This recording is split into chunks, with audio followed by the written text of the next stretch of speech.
Ang mabuting balita ng Panginoon ayon kay San Mateo.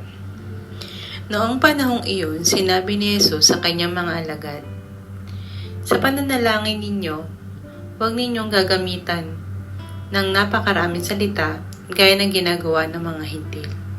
Ang akala nila ay pakikinggan sila ng Diyos dahil sa dami ng kanilang salita. Huwag ninyo silang tutularan sapagkat alam na ng Ama ang inyong kinakailangan bago pa ninyo hingin sa Kanya. Ganito kayo manalangin. Ama naming nasa langit, sambahin nawa ang pangalan mo. Ikaw nawa ang maghari sa amin. Sundin nawa ang inyong kalooban dito sa lupa tulad ng sa langit. Bigyan mo kami ng pagkain kailangan namin sa araw na ito at patawarin mo kami sa aming mga kasalanan tulad ng aming pagpapatawad sa mga nagkakasala sa amin, at huwag mo kaming iharap sa mahigpit at na pagsubok, kundi ilayo mo kami sa masama.